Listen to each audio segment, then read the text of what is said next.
오늘의 주인공은 올해 일흔이 되신 박순자 할머니입니다. 그녀는 남은 인생이 그저 미지근한 숭늉처럼 평온하고 잔잔하게 흘러갈 줄 알았습니다. 어느 날 사위가 갑자기 혼자 찾아와 사색이 된 얼굴로 5천만 원을 빌려달라고 하기 전까지는 말이죠. 사위는 거듭 당부했습니다. 절대로 무슨 일이 있어도 아내인 딸에게는 비밀로 해달라고요. 이유는 투자 자금 회전 때문이라고 했지만 듣다 보니 어딘가 석연치 않았습니다.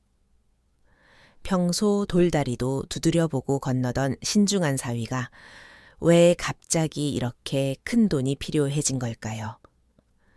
그것도 아내 몰래 말입니다. 순자 씨는 그 자리에서 거절하지도 그렇다고 온전히 믿지도 않았습니다. 일단 돈은 빌려주되 뒤를 캐보기로 결심했죠. 그러나 그녀는 상상조차 못했습니다. 사위의 뒤를 밟아 목격한 장면이 3대에 걸친 해묵은 상처를 들쑤시고 묻어두었던 가정의 비극을 다시 불러오게 될 줄은요. 과연 이 돈은 누구에게로 갔을까요? 누가 거짓말을 하고 있고 누가 참고 있는 걸까요? 그리고 그녀가 가장 잘 안다고 믿었던 그 가정은 과연 생각만큼 견고할까요? 한 노년의 어머니가 내린 선택이 수년 동안 감춰져 있던 놀라운 비밀을 세상 밖으로 드러냅니다.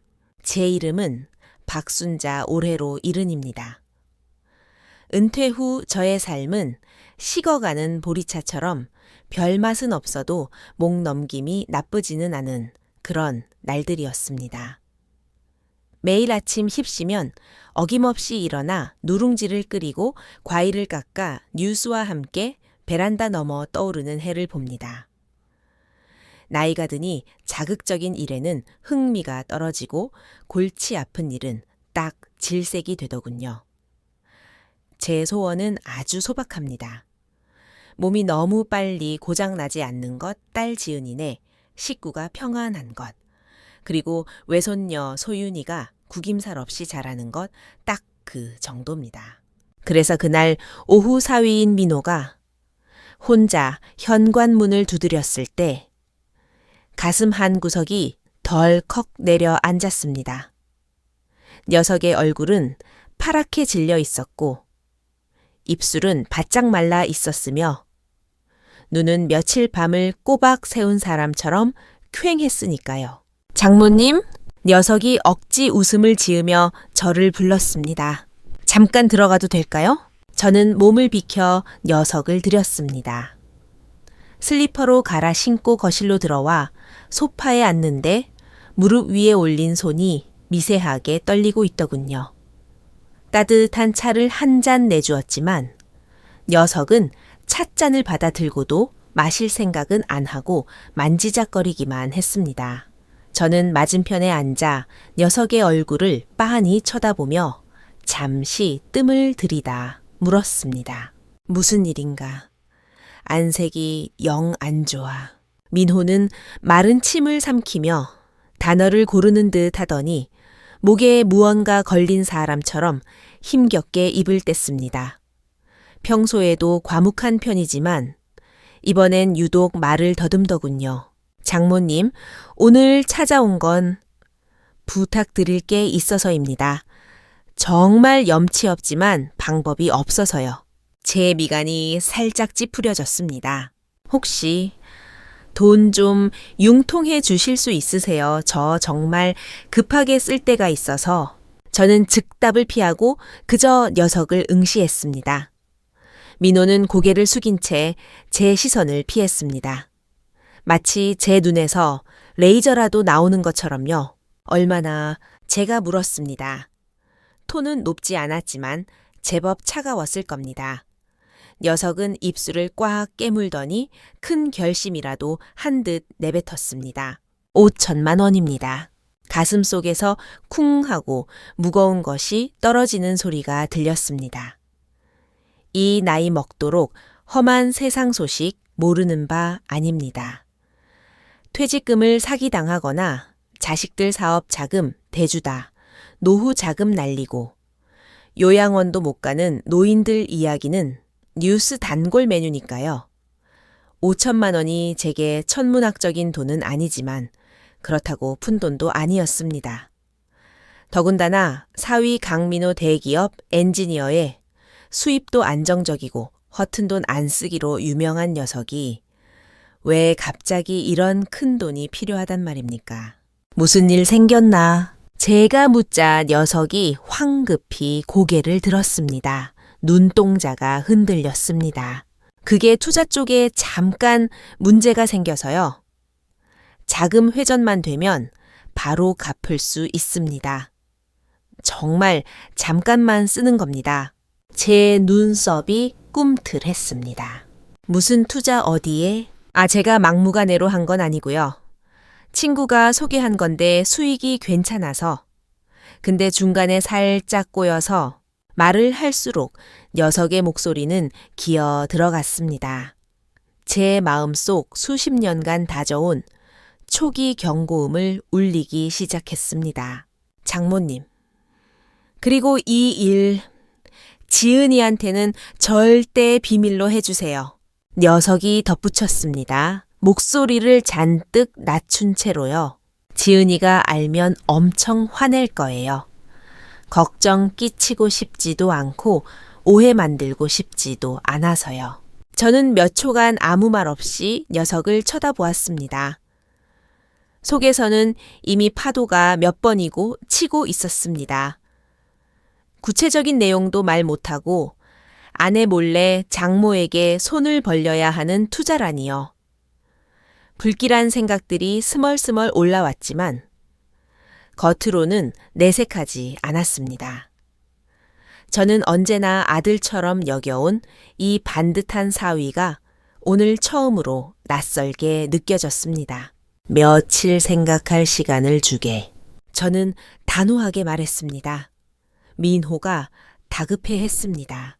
장모님, 무리한 부탁인 거 알지만 다른 방법이 없습니다. 맹세코 꼭 갚겠습니다. 이자까지 쳐서요. 돈 문제가 아니네. 자네한테 무슨 일이 생긴 건지 내가 알아야겠어. 제 목소리는 부드러웠지만 뼈가 있었습니다. 녀석은 말문이 막힌 듯 주먹만 꽉 쥐고 고개를 숙였습니다. 저는 더 추궁하지 않고 부엌으로 향하며 말했습니다. 일단 돌아가게. 나중에 전화하지. 녀석은 뭔가 더 말하고 싶어 했지만 제 단호한 표정을 읽었는지 결국 고개를 끄덕이고 일어섰습니다. 현관문이 닫히는 소리를 듣고 나서야 저는 찻잔을 탁재 내려놓고 긴 한숨을 내쉬었습니다. 민호는 거짓말을 잘 못하는 사람입니다. 그런데 오늘 거짓말을 했습니다. 그 사실이 가시처럼 박혀 저를 안절부절 못하게 만들었습니다. 인생의 큰 파도는 피해 왔을지 몰라도 사람 보는 눈은 있습니다.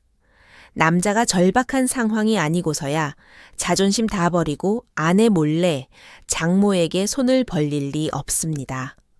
도박 여자 문제 아니면 사채라도 썼나 그 어떤 것이든 제 딸 지은이와 외손녀 소윤이가 사는 그 평온한 가정에는 재앙이 될 게 뻔했습니다.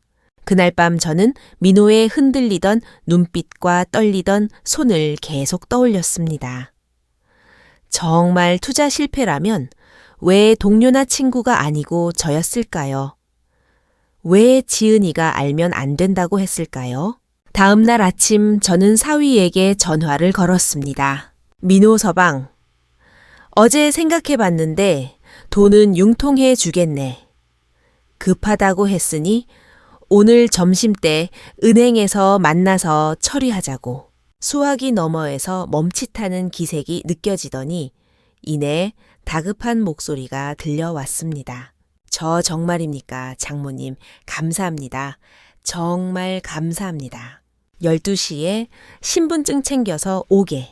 네, 늦지 않겠습니다. 전화를 끊고 저는 어젯밤에 꺼내둔 통장을 챙겼습니다. 그 5천만 원 제 노후를 위해 한 푼, 두 푼 모은 피 같은 돈입니다. 하지만 오늘은 그 돈을 베팅해 볼 생각입니다. 사위를 믿어서가 아니라 진실을 알아내기 위해서입니다. 저는 약속 시간보다 30분 일찍 은행에 도착해 기다렸습니다. 민호는 정각에 나타났습니다. 말끔한 와이셔츠 차림에 애써 밝은 표정을 짓고 있었지만 눈 밑 다크서클은 가려지지 않았습니다. 창구에 앉기 전 저는 가방에서 종이 한 장을 꺼내 내밀었습니다. 작은 돈 아니니 차용증 하나 쓰세. 녀석이 당황한 듯 눈동자를 굴리더니 이내 고개를 끄덕였습니다. 그럼요, 당연하죠. 우리는 은행 일을 마쳤습니다.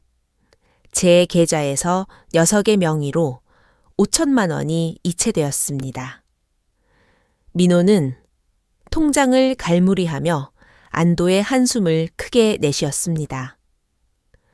제 눈을 똑바로 보지 못한 채 연신 고맙다는 말만 되풀이했지요. 장모님 진짜 금방 갚을게요. 정말이에요. 저는 엷게 미소 지으며 말했습니다. 자네 믿네. 혹시 더 필요한 거 있으면 말하게. 가족끼리 돕고 사는 거지 뭐. 녀석은 귀까지 빨개져서 고개를 숙였습니다. 은행을 나와서 민호는 급한 볼일이 있다며 먼저 자리를 떴습니다. 저는 녀석이 차에 타는 걸 지켜보다가 제 10년 된 낡은 승용차에 올라탔습니다. 그리고 녀석의 차 뒤를 일정한 거리를 두고 쫓기 시작했습니다. 민호는 룸미러 한번 보지 않더군요. 예전부터 운전할 때 앞만 보고 달리는 습관은 여전했습니다. 저는 녀석이 여의도 증권가나 강남의 사무실 밀집 지역으로 갈 줄 알았습니다. 투자라고 했으니까요. 하지만 차는 한강 다리를 건너 강북으로 향하더니 대학로를 지나 해화동에 있는 서울대학교 병원 주차장으로 들어가는 게 아니겠습니까? 심장이 쿵 하고 내려앉았습니다. 저는 멀찍이 차를 대고 녀석의 뒤를 밟았습니다.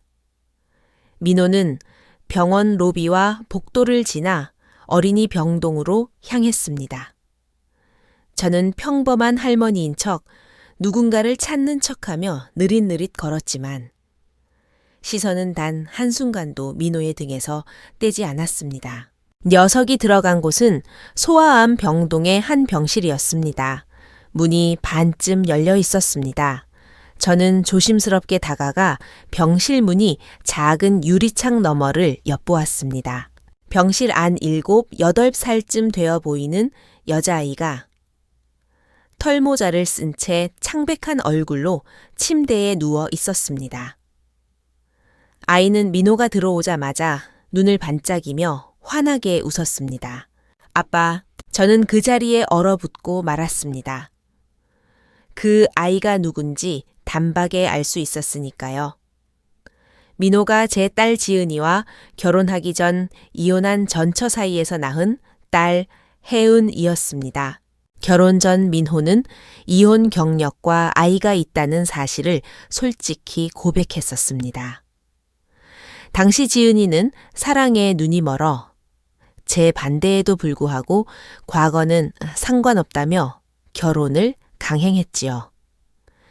민호 역시 과거를 깔끔하게 정리하겠다고 지은이와의 생활에 지장을 주지 않겠다고 제 앞에서 무릎 꿇고 맹세했었습니다. 그리고 결혼 후 그는 약속을 지켰습니다. 매달 양육비를 보내는 것 외에는 전처 쪽과 연락을 끊고 살았으니까요. 그런데 지금 저는 그 약속이 깨진 현장을 보고 있는 겁니다. 1시간쯤 지났을까요? 민호가 붉어진 눈시울로 병실을 나왔습니다. 저는 나서지 않고 녀석이 시야에서 사라질 때까지 기다렸습니다. 그리고 방금 그 병실에서 나온 젊은 간호사를 붙잡았습니다. 길을 묻는 척하며 슬쩍 말을 건넸습니다. 선생님, 저 병실에 있는 꼬마 아가씨, 참 예쁘게 생겼던데 어디가 아픈 건가요? 간호사는 안타까운 표정으로 한숨을 쉬었습니다. 네, 참 딱해요. 한 달 전에 급성 백혈병 진단을 받았거든요. 골수 이식 기다리고 있는데 병원비가 만만치 않아서 어린 것이 고생이죠. 백혈병. 심장이 옥죄어 왔습니다. 제 돈 5천만 원은 도박 자금도 내 연녀 위자료도 아니었습니다. 아이의 목숨값이었습니다. 안도감과 동시에 더 깊고 어두운 의문이 솟구쳤습니다. 죽어가는 제 자식 살리겠다는데 누가 뭐라 합니까? 그런데 왜 사위는 그런 어설픈 거짓말까지 해가며 저를 속였을까요? 왜 지은이에게는 절대 비밀로 해달라고 사정을 했을까요?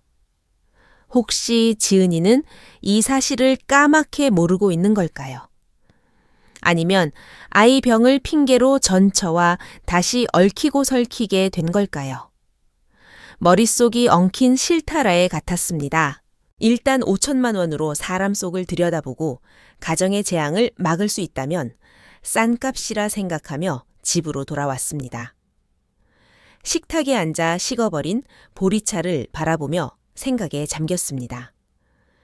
이 일은 겉보기엔 잔잔해 보이지만 물밑에는 거센 소용돌이가 치고 있는 형국이었습니다. 저는 섣불리 움직이지 않았습니다. 평소처럼 딸 지은이에게 전화를 걸어 안부를 묻는 척 했습니다. 지은아, 요새 회사 일은 어때? 민호 서방이랑은 별일 없고 늘 똑같이 바빠 죽겠어. 수화기 넘어 지은이의 목소리는 지쳐 있었습니다. 저는 조심스럽게 본론으로 화제를 돌렸습니다. 참 민호 서방 전처 딸아이. 혜운이라고 했나 걔 소식은 요즘 좀 듣니 통 얘기가 없어서 제 말이 끝나기가 무섭게 지은이의 목소리가 표변했습니다. 마치 불붙은 화약꽃처럼요. 엄마 갑자기 그 혹덩어리 얘기는 왜 꺼내? 짜증나게 진짜. 저는 잠시 멍해졌습니다. 왜 무슨 일 있어? 내 딸은 기다렸다는 듯 불만을 쏟아내기 시작했습니다. 그 애 무슨 병 걸렸대. 그걸 핑계로 우릴 무슨 현금 인출기 취급하려 든다니까. 걔네 엄마가 최근에 툭하면 전화해서 애가 아프네. 병원비가 모자라네 난리도 아니야. 솔직히 우리 집 살림 좀 피니까 뜯어먹으려는 수작 아니고 뭐야. 입이 떨어지지 않았습니다. 지은이의 분노는 생각보다 깊었습니다. 엄마, 내가 냉정하다고 해도 어쩔 수 없어. 그 애는 그쪽 사정이지. 난 내 가정 지키기도 벅차. 우리 소윤이 이제 겨우 3살이야. 나도 일하느라 뼈 빠지는데 남의 자식까지 챙길 여유가 어딨어. 수화기를 쥐인 제 손에 땀이 찼습니다. 딸의 말 한마디 한마디가 날카로운 비수처럼 꽂혔습니다. 그래서 내가 민호 씨한테 딱 잘라 말했어. 우리 집 돈 한 푼도 못 나간다고.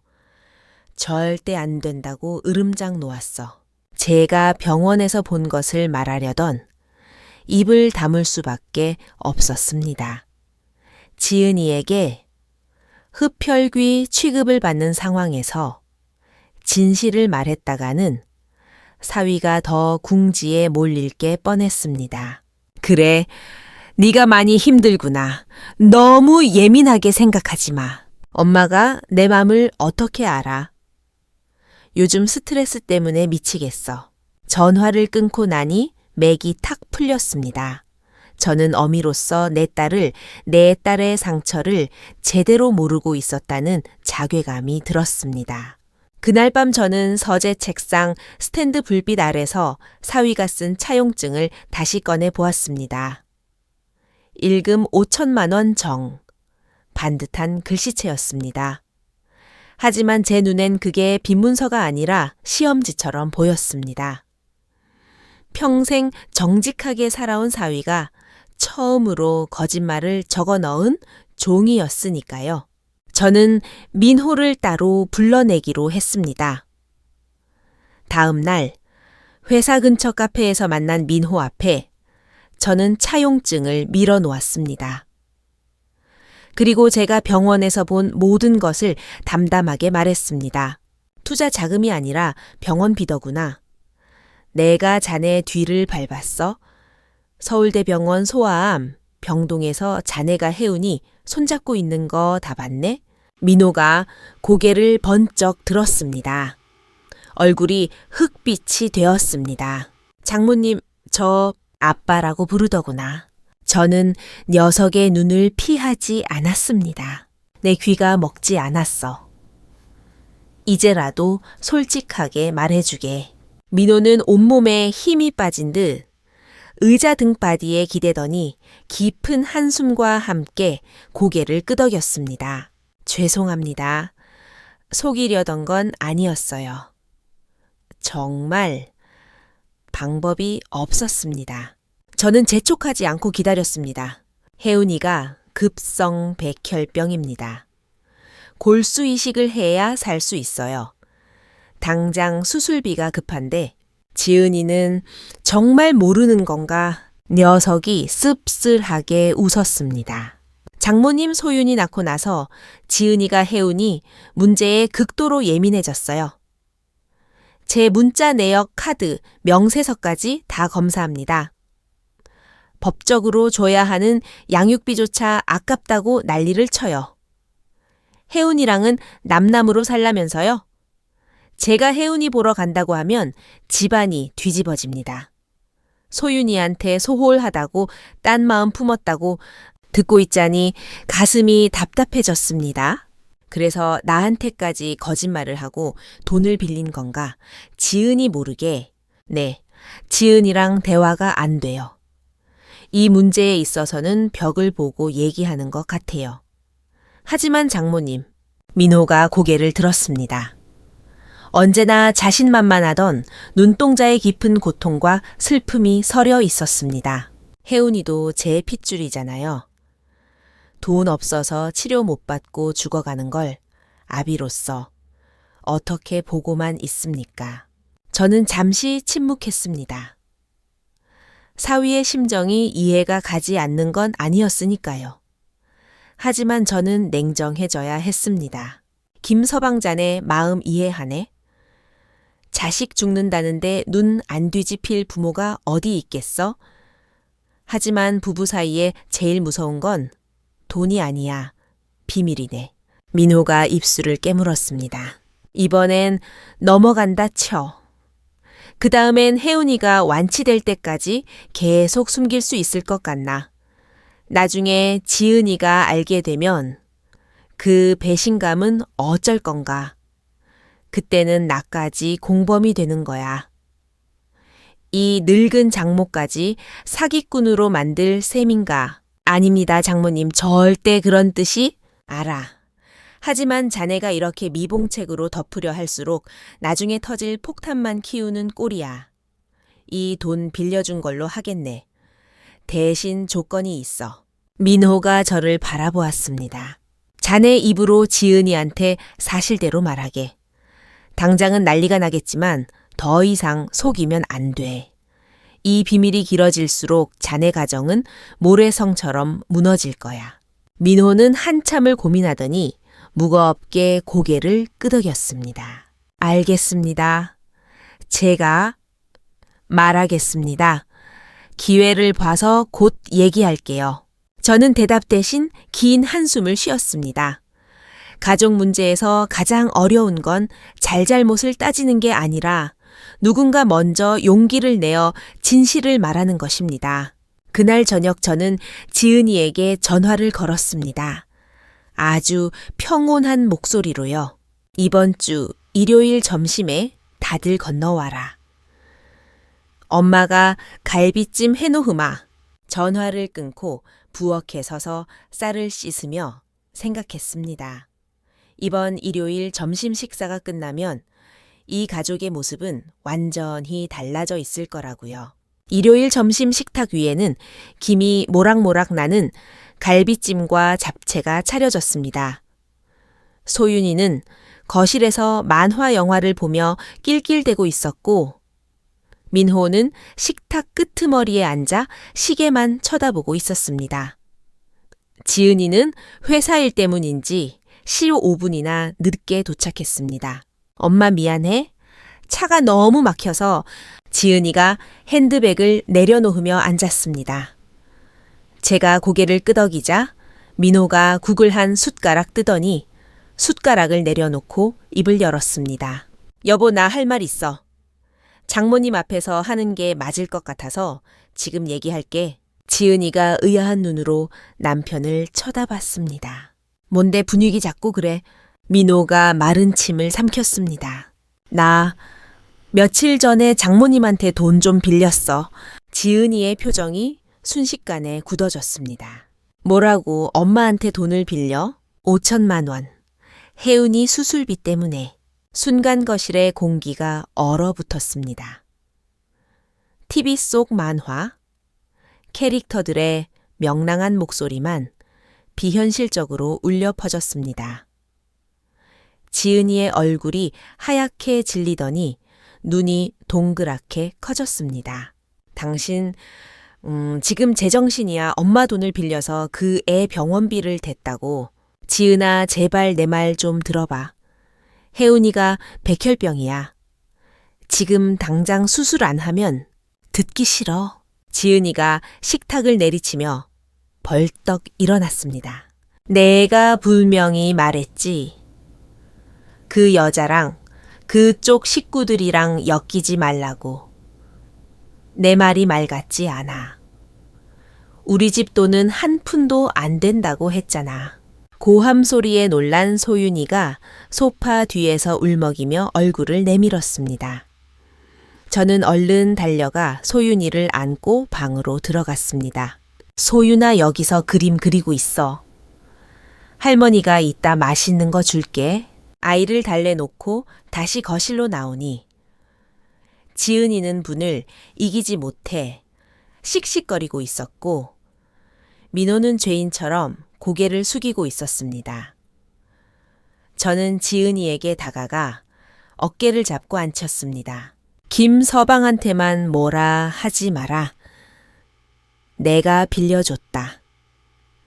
그리고 내가 병원에 가서 그 아이도 보고 왔다. 지은이가 배신감 어린 눈으로 저를 쏘아보았습니다. 엄마까지? 엄마도 내가 나쁜 년이라고 생각하는 거지.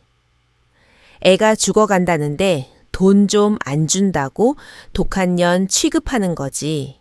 저는 흥분한 딸을 진정시키며 물었습니다. 지은아, 엄마 말 잘 들어라. 너 민호 씨랑 결혼할 때 애 있는 거 알고 했잖니. 그때 내가 그렇게 말렸는데도 네가 우겨서 했어. 왜 그랬니? 지은이는 입술을 깨물며 대답했습니다. 그 사람이 나한테 너무 잘해줬으니까, 날 사랑해줬으니까. 그럼 지금은 너한테 못하니? 딸은 대답을 못하고 고개를 저었습니다. 그럼 도대체 뭐가 그렇게 두려운 거야? 남편이 너한테 소홀할까봐? 아니면 남편 사랑이 딴 데로 셀까봐? 지은이는 침묵했습니다. 저는 한 걸음 더 다가갔습니다. 돈이 아까운 게 아니잖아. 너 지금 혜은이가 내 행복을, 네 사랑을 뺏어갈까봐 무서운 거지. 사실은 민호 씨한테 화난 게 아니라 너 자신한테 화난 거 아니니.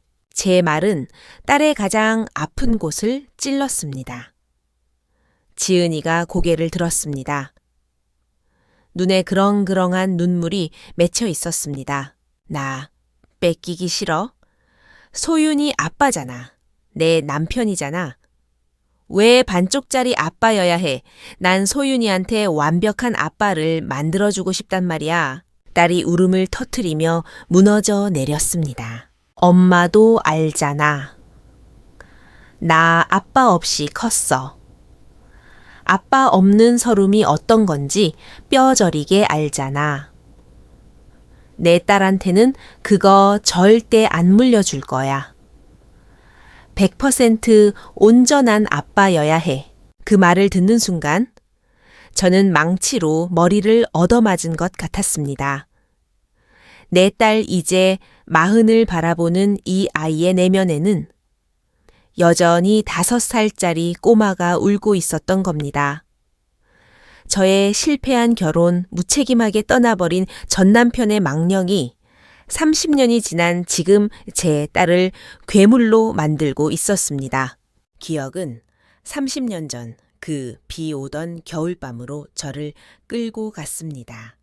전 남편이 만삭의 젊은 여자를 데리고 들어왔던 그날. 나 안 들어온다. 이 사람이 내 아들 가졌어. 그는 뻔뻔하게 말했습니다.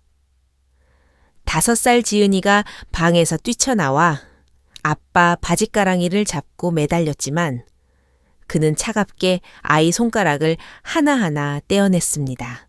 이 집이랑 이 혹덩어리는 당신이 가져.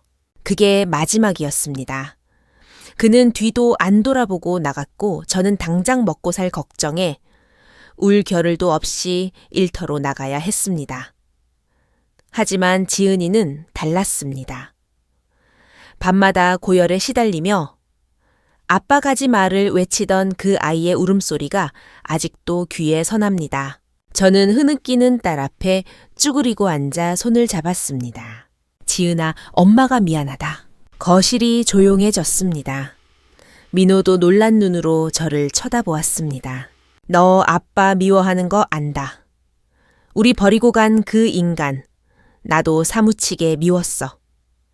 그런데 내 잘못은 그 미움을 너한테 물려준 거야. 내가 너무 악바리처럼 살았어. 너한테 약한 모습 안 보이려고 보란 듯이 잘 살려고 독하게 굴었지. 네가 울지도 않고 떼도 안 쓰는 게 착해서 그런 줄 알았어. 그게 아니라 속으로 곪고 있었던 건데 엄마가 그걸 몰랐어. 저는 딸을 안아주었습니다. 네가 지금 민호 씨를 쥐잡듯이 잡는 거. 소윤이 아빠 뺏길까 봐 전전긍긍하는 거 네가 나빠서가 아니야. 그때 그 상처가 낫지 않아서 그래. 통제해야만 행복을 지킬 수 있다고 착각하는 거야. 지은이는 제 품에 안겨 어린아이처럼 엉엉 울었습니다. 엄마가 잘못했다. 이제 그만 아파해라. 딸의 울음이 잦아들 무렵 저는 눈물을 닦아주며 말했습니다. 지은아, 엄마가 누구 편 들려는 게 아니다. 우리 딸이 엄마랑 똑같은 실수 안 했으면 해서 그래. 저는 딸의 머리카락을 넘겨주며 부드럽게 타일렀습니다. 너희 아빠가 우리 버리고 딴 살림 차린 거 평생 원망했지. 그런데 지금 네가 하는 행동이 뭐니? 민호 씨더러 제 자식을 버리라고 강요하고 있잖아. 혜운이 눈에는 네가 너희 아빠랑 다를 게 뭐겠니?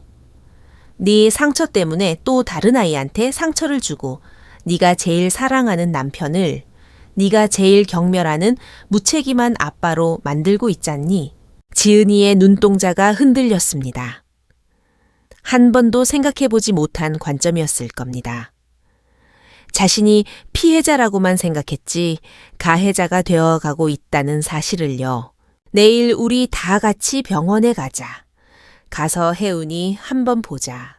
지은이가 머뭇거렸습니다. 민호 씨를 위해서도 나를 위해서도 아니야. 너를 위해서야. 네 눈으로 직접 확인해. 네가 두려워하는 게 뭔지, 그게 진짜 두려워할 만한 건지. 지은이는 거절하지 않았습니다. 침묵은 긍정이었습니다. 다음 날 아침 일찍 저는 닭을 고아 삼계죽을 끓였습니다. 지은이네 차를 타고 서울대병원으로 향하는 길 뒷좌석에 앉은 소윤이는 마냥 신이 나서 제잘거렸습니다. 소아암 병동 복도를 지나 혜운이의 병실 앞에 섰을 때 문은 열려 있었습니다. 한감 치료 때문에 머리카락이 다 빠진 혜운이가 털모자를 쓰고 그림책을 보고 있다가 민호를 보고 환하게 웃었습니다. 아바, 지은이의 몸이 뻣뻣하게 굳는 게 느껴졌습니다. 그때 소윤이가 제 손을 놓고 쪼르르 달려갔습니다. 할머니, 제가 누구야? 제가 대답하기도 전에 민호가 곤란한 표정을 지었습니다. 저는 담담하게 말했습니다. 언니야. 아빠가 사랑하는 또 다른 딸. 소윤이는 호기심 가득한 눈으로 침대 곁으로 다가갔습니다. 병실 안에 모든 어른이 숨을 죽였습니다. 소윤이가 고개를 갸웃거리며 물었습니다. 언니는 왜 머리카락이 없어? 민들레 씨앗처럼 날아갔어. 그 순수한 물음에 혜운이가 눈을 동그랗게 뜨더니 배시시 웃었습니다. 바람 타고 날아갔어. 소윤이가 주머니에서 주섬주섬 무언가를 꺼냈습니다. 딸기 맛 사탕이었습니다. 이거 먹어. 엄마가 그랬어. 달콤한 거 먹으면 안 아프대. 소윤이가 내민 사탕을 혜운이가 조심스럽게 받아 쥐었습니다. 두 아이가 서로를 바라보며 웃었습니다. 한 명은 아픈 아이, 한 명은 건강한 아이. 하지만 그 순간 두 아이는 그냥 자매였습니다. 문 밖에 서 있던 지은이가 회액 몸을 돌렸습니다. 어깨가 들썩였습니다. 저는 조용히 다가가 제 코트를 벗어 딸의 어깨에 덮어주었습니다. 민호가 다가와 지은이를 말없이 안아주었습니다. 지은이는 남편의 품에서 소리 죽여 울었습니다. 그날 이후 많은 것이 변했습니다. 지은이는 더 이상 민호의 행적을 캐묻지 않았습니다. 민호는 퇴근길에 병원에 들러 죽을 전해주었고 가끔은 지은이가 밑반찬을 챙겨 보냈습니다. 반찬통 뚜껑에 시금치가 몸에 좋아라고 쓴 포스트잇이 붙어 있는 걸 본 적도 있습니다. 혜운이의 골수 이식 수술은 성공적이었습니다. 3월 말 혜운이가 퇴원하던 날 저녁 저는 두 가족을 모두 집으로 초대했습니다. 식탁 가득 음식을 차렸습니다. 갈비찜 잡채 동그랑땡, 그리고 아이들이 좋아하는 떡볶이까지. 식사 도중 지은이가 쑥스러운 듯 민호에게 말을 건넸습니다. 여보, 미안해. 그리고 고마워. 혜운이 포기 안 해줘서. 민호가 지은이의 손을 꼭 잡았습니다. 아니야, 당신도 힘들었을 텐데 이해해 주어서 고마워. 그 모습을 보며 저는 며칠 전 소윤이가 했던 말을 떠올렸습니다. 언니 머리카락은 달나라로 날아간 거야. 그래, 날아간 건 머리카락뿐만이 아닐지도 모릅니다. 우리 가족을 짓누르던 해묵은 원망과 상처도 저 달 너머로 날아갔기를 바랍니다. 저는 깨달았습니다. 가정의 평화는 덮어두는 것이 아니라 용기 있게 들춰내어 볕을 쬐어줄 때 찾아온다는 것을요. 5천만 원이라는 돈이 쏘아 올린 작은 공이 결국 우리 가족 모두를 치유하는 약이 되었습니다. 여러분은 어떻게 생각하시나요? 사위의 거짓말, 딸의 이기심, 그리고 장모의 개입. 각자의 입장에서 보면 다 그럴 만한 이유가 있었습니다. 혹시 여러분 가정에도 덮어두고 골마가는 비밀이 있지는 않은지요? 오늘 저녁에는 가족들과 따뜻한 밥 한 끼 나누며 속 깊은 이야기를 꺼내보는 건 어떨까요? 이야기가 마음에 닿으셨다면 구독과 좋아요 부탁드립니다. 여러분의 따뜻한 관심이 더 좋은 이야기를 만드는 힘이 됩니다. 감사합니다.